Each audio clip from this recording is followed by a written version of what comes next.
Welcome to the basement.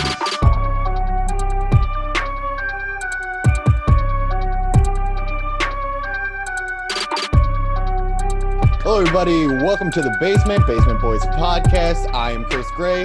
That somewhere is Devin Mitchell. Yo, what it do? Coming back to you for another episode 20, Dev.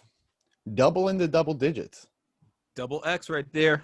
Like, I think when you hit 20 is when you become a real podcast and not just something someone tried and then lost interest in a few weeks in.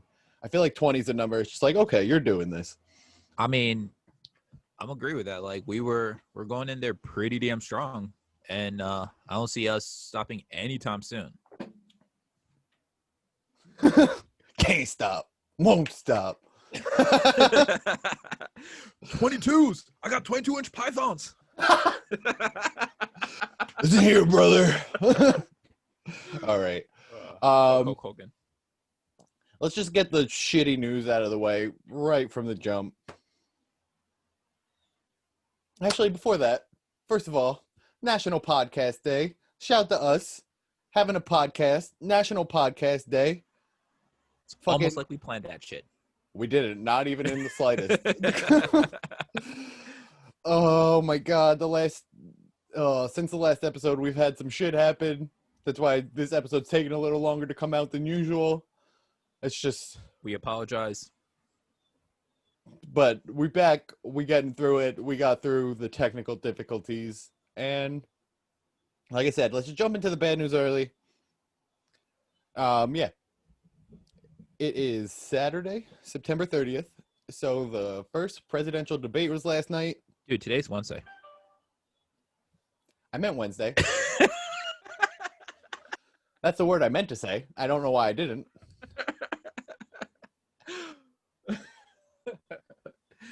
But yeah, today's Wednesday, September 30th. All right, Dev, fucking chill, all right? I don't know why that's so funny. All right. Just laughing at my fucking pain. All right, I see how this is. Oh, man, I'm sorry. 20th episode might be the last one, Dev. After this disrespect, all right? All right, anyway. All on National Podcast Day. All right, let's do it. Anyway. Let's be serious for a second. Sad.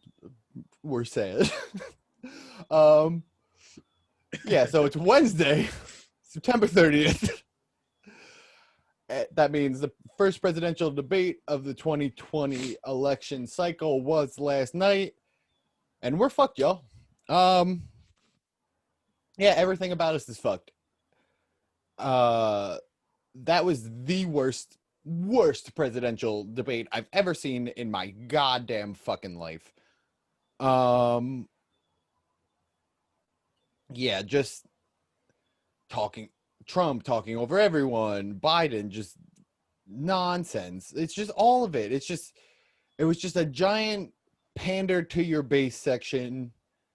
And I just need to say, at this point, especially after this debate, and especially after like Trump's taxes thing came out and blah, blah, blah, blah, blah, blah, blah, blah, blah. If anyone is looking at either of these candidates like some sort of savior, like some sort of like the guy we need, they're not. Both of these candidates are fucking absolutely terrible. And I don't even have words to describe it. It's just so like the bickering like children, again, just saying all the things you want to hear, but you know their records are completely opposite of what they're saying. Like, both these guys are just absolute buffoons. If you want to argue, you know what, this guy is more likely to get the Supreme Court justice or the policies I would agree with more, and that's why I'm going to vote for him, sure, I'll accept that. But to act like any of these people are like fucking decent human beings, you're lying to yourself. You're either lying to yourself, you completely have no idea what the fuck you're talking about, or you just don't have enough brain cells to honestly deserve to decide who this country is going to be run by. Just felt I had to touch on that real quick. I don't want to stay too long on this topic. I want to get into the sports, but it was just the most atrocious thing I've ever seen, so I had to say something. Yeah, I'm just gonna say, we Yeah. in trouble. Dude, we're so fucked right now. Yeah, we done fucked up. We're so fucked right now, dude. But you know who has it not as bad? Who's that? The Jets. I mean, maybe. They have it bad, but not as bad. They're maybe like a half step up, I would say. That's only if these rumors that have come out in the last like week or so are actually true. Maybe not even a week, like a few days. But so the rumor is, I can't remember exactly who tweeted it. I know they work for ESPN, but just the name escapes me right now. But yeah, so rumors have been going around that basically even the brain dead Johnsons might be sick of Adam Gase. And as a Jet fan, that's music to my ears. This guy is completely incompetent. He doesn't give his guys the chance. Like, you know what I mean? But I digress. Basically, if he loses this game against the Broncos, who are on their practice squad quarterback at this point,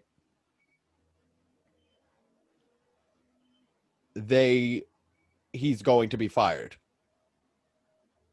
And apparently they've already been in contact with, they don't give exact names, but big like free agent coaches, like whoever's out there. I don't exactly know who. Like I said, the name hasn't been released, but apparently they've been talking to people. But like, you could throw the team to my fucking mom, who doesn't know shit about football, and she'll draw better schemes than fucking Gase is doing these past few weeks. Yeah, just super. If that rumor's true, I'm so excited.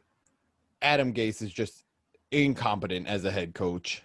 The only times he's ever had success are from people who basically did everything for him and got hired basically because Peyton Manning was like, he's a great guy.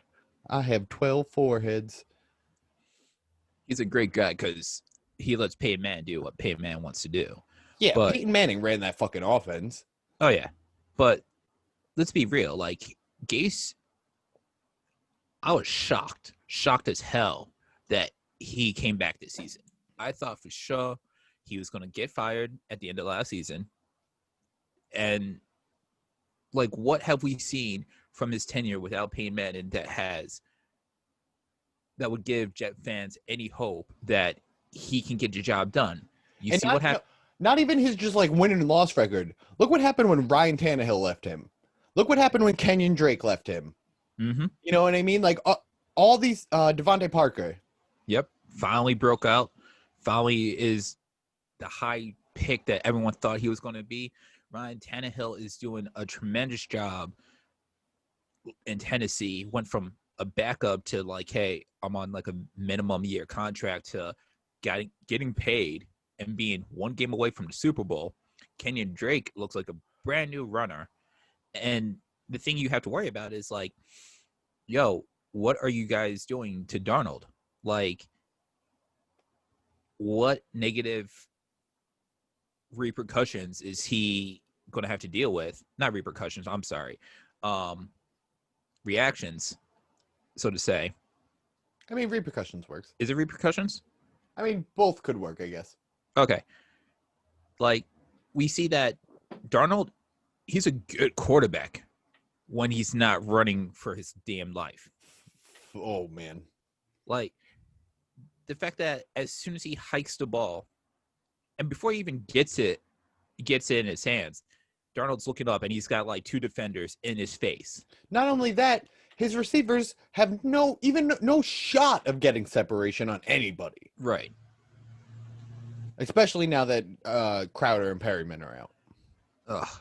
I mean, the hits just keep coming for you guys. Like, just like when it's one thing, That's another thing, but it all goes back to Gase.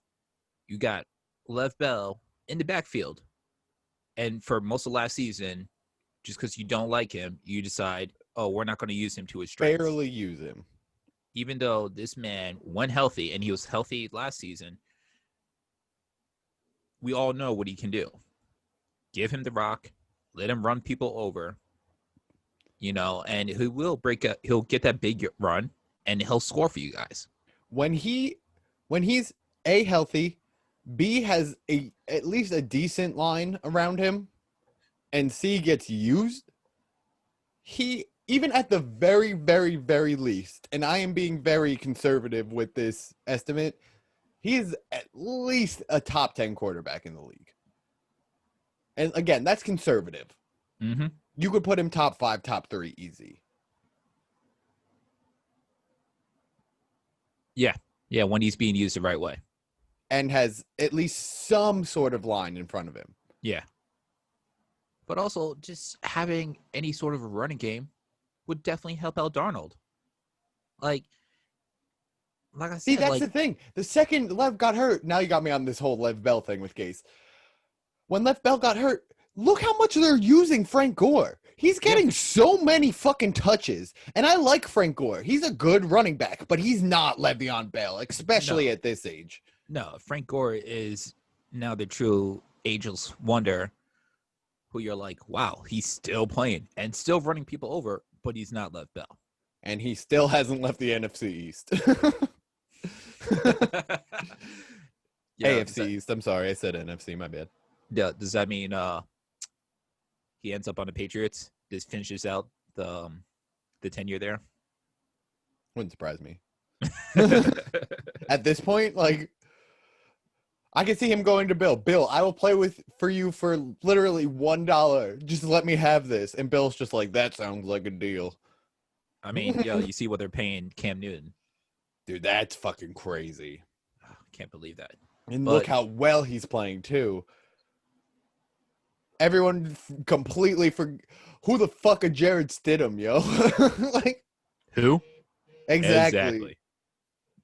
But speaking of Lev Bell and being healthy, he's targeting week 5 as a return to come back from IR,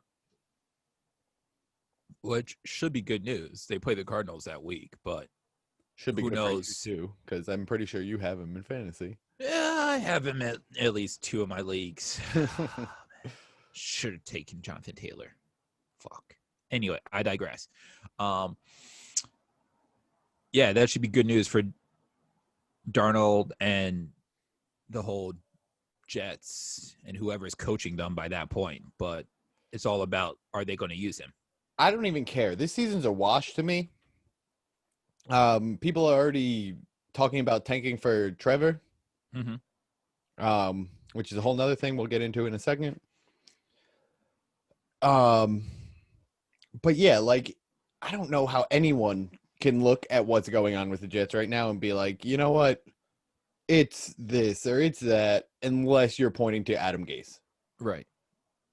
It all starts with Adam Gase. They are more talented than last year because Joe Judge. That fixes that problem. Not completely, but he's had 1 year. Technically 2, but he couldn't do anything his first year because they fucking let McCagnon McCagnon? I can't even think of the guy's name now. Yeah. Oh, it's not Joe Judge. That's my coach. Oh, fucking Joe Douglas. Yeah. I've been getting those two fucking mixed up the entire time since they got fucking announced because they got announced right at the same time around. But yeah, so but all the moves he's made, like we talked about the Jamal Adams trade, like if you're going to have to do it, he got everything you could want out of that trade.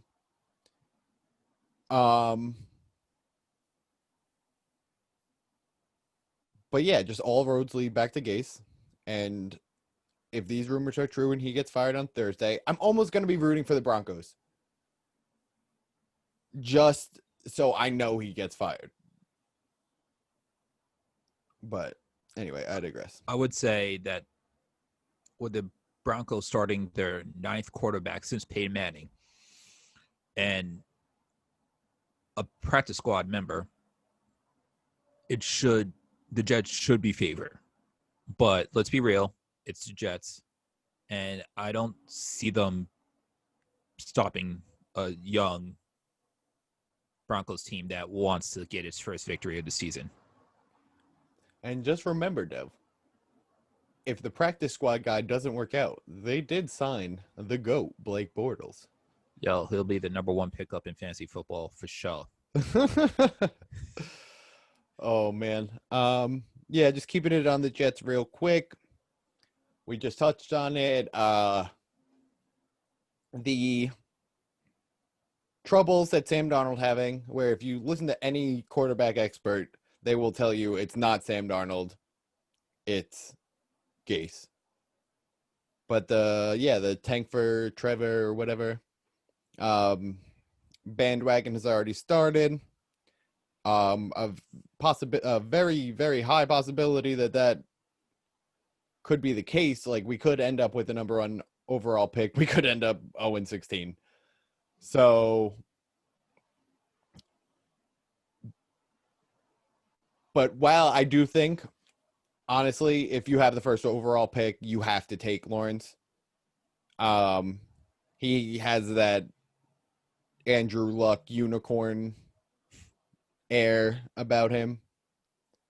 But just as a value, because even if he doesn't work out and you decide to stay with Sam, just the value of trading someone like that away, you know what I mean, would be astronomical. What's Sam in his third year right now? Yes. So at the very least, you got Sam for 2 more years, right? Right. Yeah, in a sense, and I'm just kind of spitballing right here, if you do get the number 1 pick as a Jets, you take Lawrence, you put him behind Darnold, at least for that first year. Let's see how Darnold does, and then you can make a decision. Do I pick up the 5th-year option, or do I try to trade him?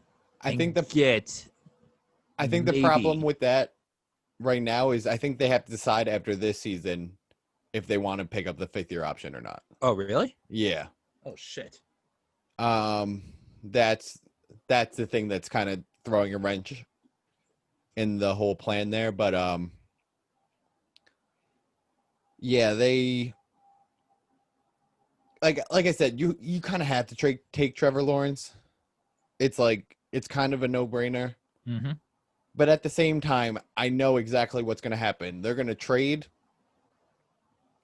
off Sam or let him walk after the 4th year or whatever it is. And like you've seen already, Juju Smith-Schuster rallying to get him over there to take over for Ben. Oh my goodness. Could you imagine that? Yeah, and those two are lockstep with each other because they played in college together. Right. He's gonna go to another team and he's gonna turn into the quarterback we knew he was gonna be, just by being used correctly. Right. Because even in Bowles' system, which Bowles was obviously a defensive-minded coach, but Sam played a lot better. He had no line still. Right. He had no talent around him. Right. That was Maccagnan. But he played a lot better. Yeah. Just Gase is giving him no opportunities and only letting him throw these little ticky-tack dunk, whatever, out routes. And don't get me wrong, Sam Darnold loves an out route, but every now and then you gotta get creative. You gotta make the adjustments. If you see the defense is gonna for whatever reason play you soft on this one particular play, maybe open up the playbook, let them be everyone run streak routes or something, or a post route to the end zone. Let's try something new. Let's be unconventional. Let's not be predictable. And let him use the things you drafted him for. His fucking cannon arm. Mm-hmm. Let some people get someone who can get some separation. They don't even have to be good. They just have to be fast, and eventually they'll get some room. Oh yeah.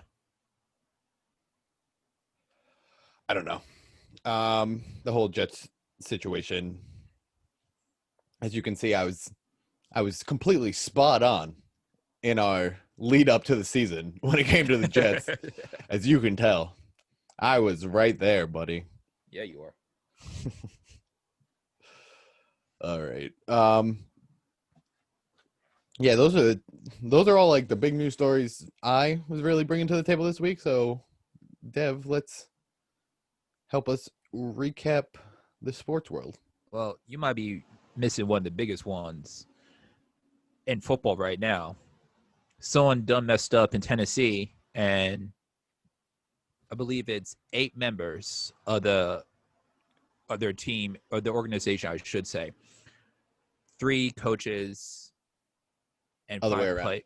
My Other way fault. 3 players, 5 coaches have all tested positive for corona, which sucks. Not just, on like the fact that it's a football and hey, we like this, but it sucks for the players and the coaches that got this. And now the schedule is going to be like all run around and changed up, and it's just absolutely a nightmare. So reports came out yesterday, and immediately, being that they had just played in Minnesota, the Vikings were like, all right, guys, get the fuck out of here. Go home. We're going to burn down our facility. Just kidding. We're going to legit sanitize and scrub the shit out of this. And back in Tennessee, same thing, except they're not allowed back into the facility until Saturday. And that's if they pass all the protocols and no one tests positive again for the Rona. So as of now, from what I've been hearing, the games are still on, but a lot could change. Like, you have Tennessee playing against the Steelers? Yeah, the Steelers right now. Yep. And Tennessee's doing everything they can remotely, but if they can't be in the facility till Saturday and they play on Sunday, gotta look at Steelers as a heavy favorite. Yeah, I mean, all you can really do is like conditioning and just make sure they're staying in shape for the week. Right.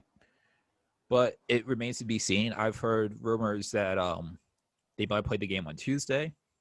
I've also heard that the Steelers would use week 4 as their bye. Which sucks for the Steelers. Yep. Make up this game week 7. And then the week 7 against the Ravens would be pushed to week 8. Right. Because I think they have a week 8 bye, so they would just swap their byes. Yeah. Yeah, that sucks for everyone involved, especially the Steelers, because they did everything right. They haven't had any cases, but yeah, they're still waiting to like confirm these cases, because if you remember at the beginning of the season, they had 77 false positives. Which is also fucking crazy. Mm-hmm. But we're still waiting for word on that, whether they're definitive, whether something happened, we don't really know, but I highly doubt that happens twice. So it's probably more likely that it did happen. And it really sucks because apparently from everything you've seen and read, like the NFL guys are like taking this seriously and being like, all right, we go to practice, we go home.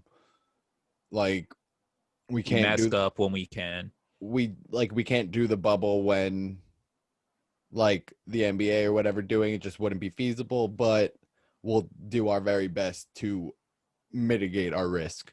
And so it kind of sucks that this happened, but it just shows that it can come from anywhere, even if you are being really careful, especially like a lot of these guys have kids and they're going back to school now.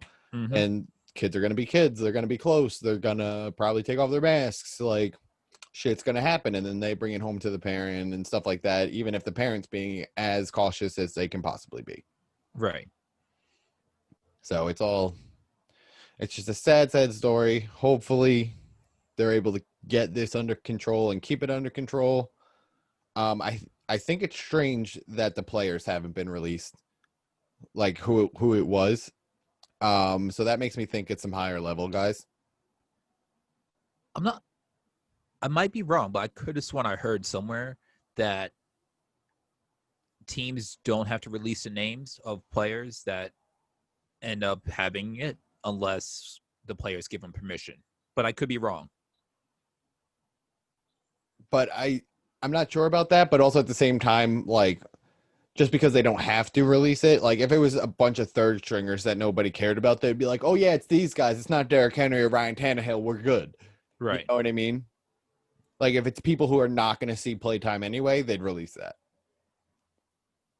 And I have Derrick Henry on fantasy, so and he just finally remembered he's fucking Derrick Henry, so I need him to keep doing that.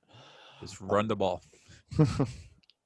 But also some other players that aren't taken or had a lapse of judgment. I'm not sure if you heard about this. Oakland Raiders on Monday went out to a charity event hosted by Darren the Waller Baller. My fault, Darren the Baller Waller. And several of them were caught on video or whatnot without a mask on.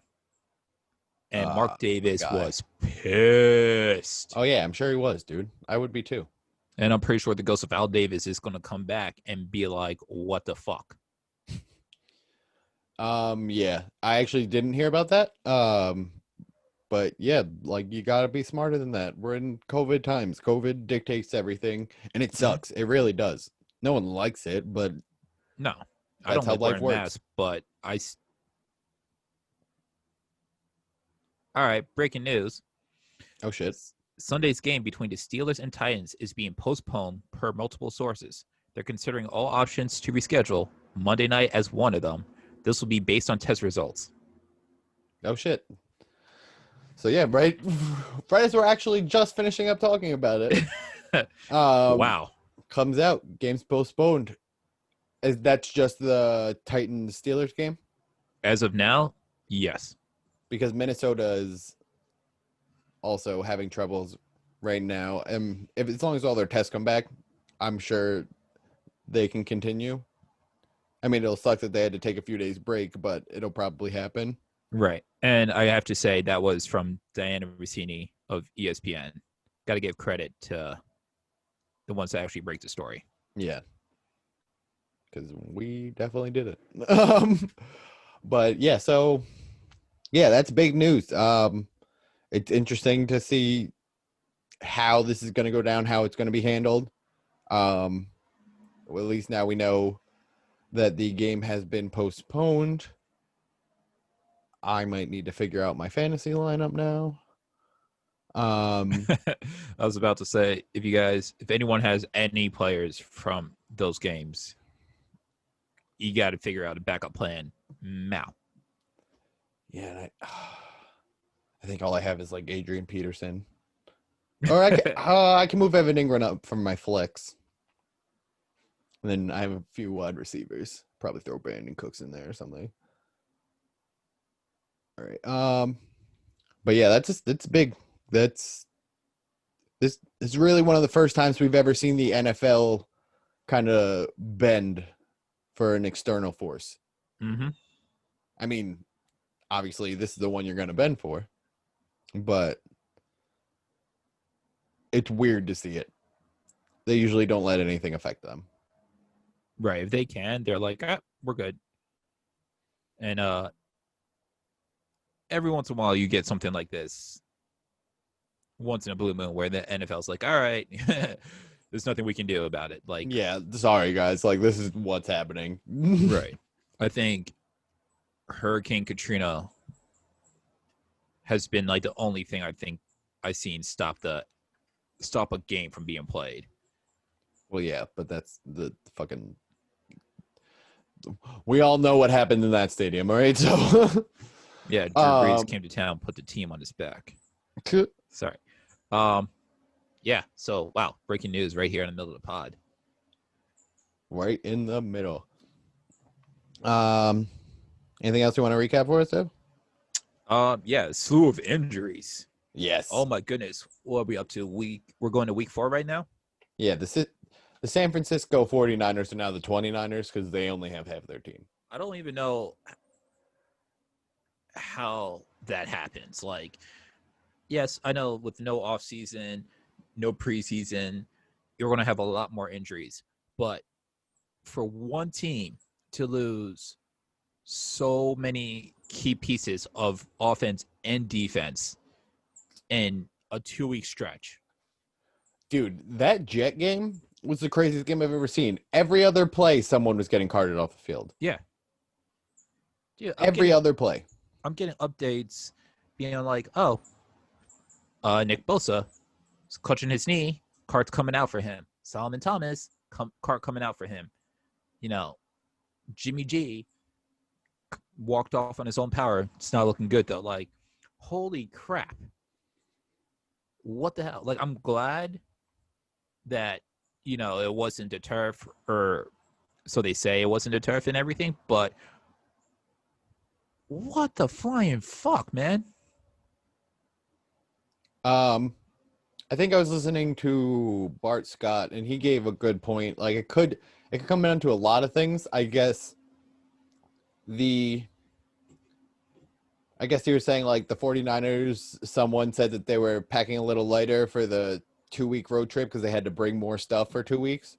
So each guy was packing individually a little lighter for each week.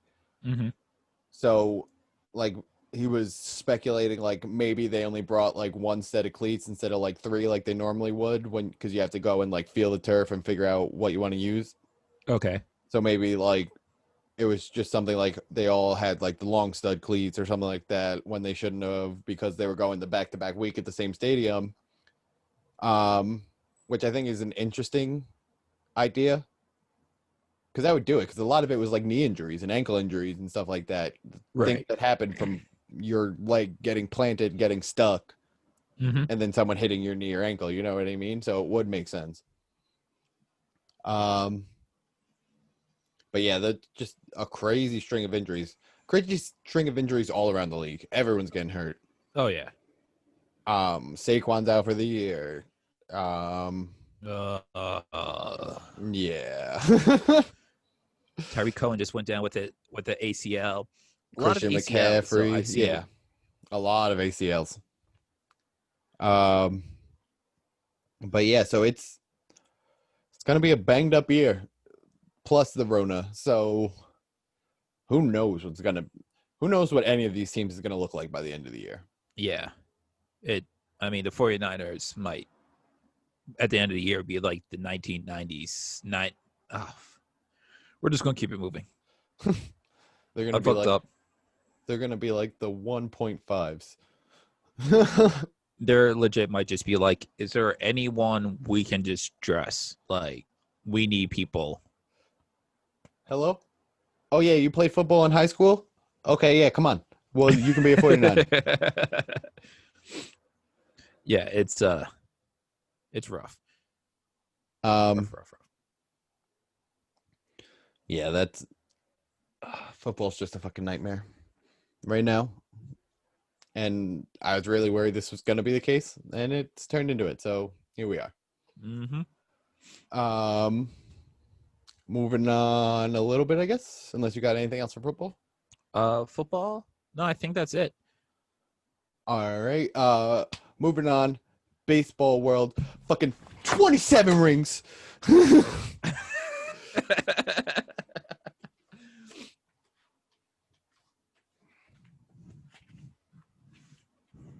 All right, I'm back. You back? For a second there, I thought you were going to change your hat. No. I don't know. Yeah, I don't know where my Yankee hat is right now. I would have. But, yeah, fucking, I was really worried about this Indian series, man, but that first game gave me a lot of hope. Fucking killed probably the Cy Young winner of the year. They lit him Yankees up. Looked like the Yankees at the beginning of the season, where they were just, that ball looked like it was like about 5 times bigger than it normally is, and boom, they were just hitting everything. I think they end the game with 4 homers. I think so. I don't know if that's exact though. Either way, they were playing really well. They played decently well small ball. They were moving people along. And you really see that Cole is just so much more comfortable pitching to Higgy. Yeah. compared to Sanchez. Well, I think with Hickey, I'm sorry, Cole's ERA is like 1.0, and with Sanchez, it's like 3.1 or something. Yeah, and I forget what his ERA last night was, but the 3 games prior, he was just on a streak, man. He had like a .86, I think, ERA in those 3 games. So he was hot. He feels more comfortable with Higgy, and he got hot at the right time, which is a lot of what baseball is. So yeah, I'm definitely way more confident in this series now. Because that's the thing with the Indians. Their pitching is phenomenal, but they have no bats. Right. They win by winning 1-2 point games because their pitching just doesn't let anything up. Right. So I'm definitely much more confident, especially they took out their best guy. They lit him up. It wasn't even a contest. Like What was the final of that game? Was it 12-1? 12-2, I think. Okay. Hold up. But yeah. Definitely 100% more confident as a 12-3, I'm sorry. Definitely more confident as a Yankee fan right now. This should have been the year, and hopefully it still is, but I was getting pretty worried there for a minute. They ran into some big slumps. I know they had a bunch of guys out for a while, and everyone's getting back. Luckily, they got the key guys back in time to have a little bit of playing time before the playoffs. Mm-hmm. Essentially, their spring training, because let's be real, the real season doesn't begin until the postseason. I was worried about making the postseason at one point when they went on that 14, that 11 out of 14 loss run. They went on something like that. Yeah. I got very, very worried.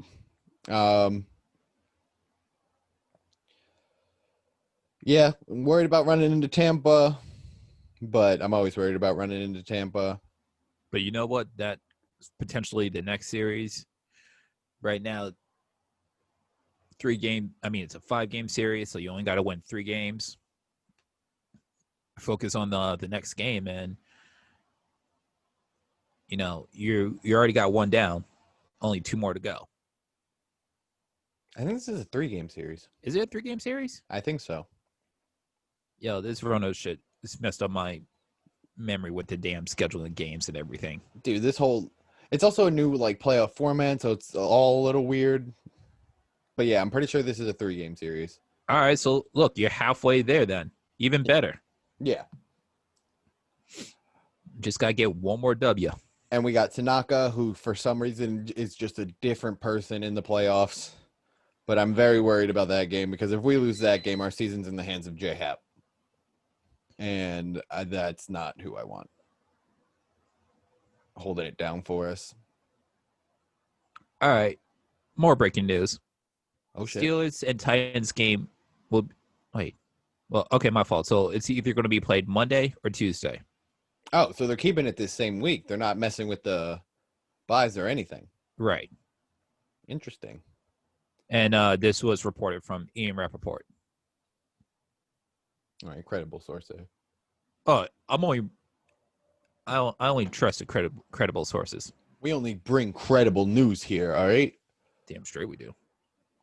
Yeah, so baseball's looking up for New York Life. At least something for New York Life is looking up. Yep. Speaking of New York Life and being sad, because that's what half of New York Life is. Yep. Rangers made some moves that we, as Ranger fans, we knew it was coming, but it just sucks that when it goes down like this. 13-year veteran, 10 years alternate captain, defenseman Mark Stahl out of Thunder Bay, Ontario, Canada, was traded with the 2nd-round pick to Detroit for cash considerations and possibly a player to be named later. What? Possibly a player to be named later? No, I know. I understood that, but I'm just, what? Yeah. Well, what is what? Because last night, news broke that the Rangers were buying out the final year of Hank's contract. Oh no. Oh no, was right. Ending his 15-year tenure with the New York Rangers. That makes me feel so old, dude. I So know. old. I mean, he's always going to be my king, That sucks. and it hurts. It hurts. Like, you knew it was coming. You hate to see it go down like this. You would have loved for them to get him a cup because he has done so much for that team, both of them. I would really, Like, I would really love to see him go on a team, like a strong team that just needs some help in goal. And Yep. even if he's not the everyday starter, just get a ring. Just get it Yeah. from somewhere. You know what I mean? Or get a cup, whatever it is. Yep, a cup. Get the cup. Well, I know it's the Stanley Cup. I don't know if they get rings too. Some people do. Whatever it is. I think they do too. So yeah, But get a ring. Fuck it. either way, though, like, sad day in Ranger fandom. Saying goodbye to two legends. It's literally the end of an era. Keeping it on hockey, Tampa Bay Lightning won the Ranger cup. Town South, Um, as we like to call them. yeah, so that happened. Unfortunately, I didn't get a chance to watch that game, but they won 2-0, and I think it was a game 5, maybe game 6. I forget which one it was. I don't know. Once the Rangers are out, I kind of hockey is not my main sport. I'll 100% admit that. Like I like it. I watch it when the Rangers are playing. I'll catch the games when I can, and like I'll follow it to the best of my ability. But it's definitely not my main sport. But yeah. So Congrats to the Tampa Bay Lightning and former Ranger Kevin Shattenkirk and Ryan McDonough. Oh man, yeah, whole bunch of former Rangers just doing so much better. when they're not on the fucking Rangers, I like Ryan No. McDonough though. I always liked him. No, we got a good core, and our future No, is yeah. very bright, very very fucking bright. No, I agree. God, I want a cup so bad. All right, y'all. We just did that hockey. Um, Let's do that hockey. And also in finals news, NBA Finals Game 1 starts tonight. yeah, that's. Oh, I'm very excited for this game. Actually, You got Jimmy Butler and the young, scrappy Miami Heat taking on LeBron James and AD and the veteran-led Los Angeles Lakers. It should be a good one because the Heat have been playing on a different level. that Tyler Hero kid is fucking playing on another planet right now. Yo, he is a lot of fun to watch. Like, I've been watching a lot of the Heat games, and it just seems like when he gets the ball, the hoop is like 5 times bigger than it is, and like everything is just going in for him. Dude, fucking lights out, this kid. Yeah. Yeah, I'm very excited to see that. It's hard because I like Jimmy Butler and this Tyler Hero kid has been playing great, so I kind of wouldn't mind seeing them win. But I just want LeBron to win more rings, just to put this, oh, he's not even in Michael Jordan's fucking league debate to bed. Because he Yeah. is. Like, whether you want to argue which one's better, like, that's personal opinion, that's fine. But for these people being like, oh, he doesn't have rings, so he's not nearly as good as Michael Jordan. You also got to remember, Michael Jordan was, again, not taking a single thing away from the skill of Michael Jordan. But he was put into a pretty good situation.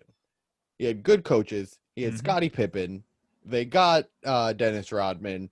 Steve Kerr was a great role player on any team. 5-time champion Steve Kerr. Yeah. So he was put into a good situation. LeBron was not in Cleveland. Right. And he still got them a ring. Took him a while. He had to leave and come back. but you just see how that team has been since he left, and you understand how much harder it was for him to get that ring Oh yeah. than anyone else. He literally had to put the entire team on his back. Fun fact about this finals, and not the so-called star players.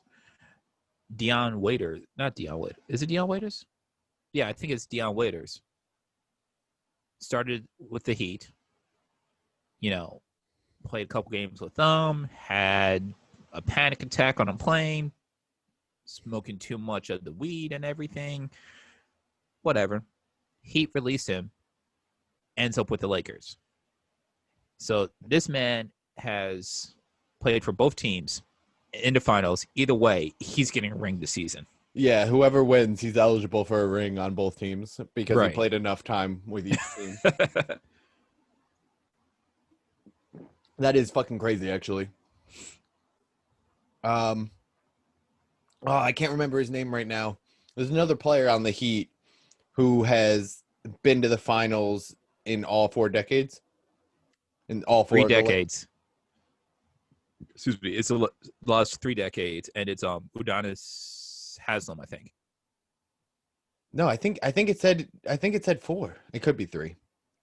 But still, that's fucking crazy. That's impressive. Yeah. Like It's either I think it's Haslem or maybe Whiteside, one of them. it's definitely not Whiteside. Okay, so then it's Haslem. Udonis Haslem. I think it was that. Yeah, he went with D Wade and Shaq in what was that 04, I think. Yeah. I think. And then I said that with confidence, and then I realized I was not as confident in that as I thought it was. and then doing it again with LeBron, D Wade, Chris Bosh. And I think what was that 2012? Years are a little iffier for me on basketball than some other things. And then doing it again, with now Jimmy Butler. It's kind of crazy. Like it that really is. he's been able to stay with the Heat and has been a great role player for them for all years. their potential championship runs. And people get over role players. If they can find someone who can do your job for cheaper, they'll probably do it. He stayed on the Heat for a very long time, which is big. You know what I mean? But yeah, It should be exciting. I would really love. it's going to be a good finals. I want the sports fan side of me wants 7 games, a 7-game series with Game 7 going to like triple overtime, quadruple overtime. I know, just to see these guys play against each other. Right. I want them to leave it all on the court in Orlando. 100%. Yeah, but that's all I got. Dev, you got anything else? No, I think we're pretty good for this week. I mean, got some sadness to get over as a Rangers fan, but other than that, true. And as a Jets and Giants fan, and pretty much any New York team that's not the Yankees right now. But hooray, Yankees! All right, guys. Always have to end it on a depressing note because that's who we are. That's our style. All right, guys. That was the Basement Boys podcast, episode 20. Chris Gray, Devin Mitchell, Somewhere. Deuces. Welcome to the basement.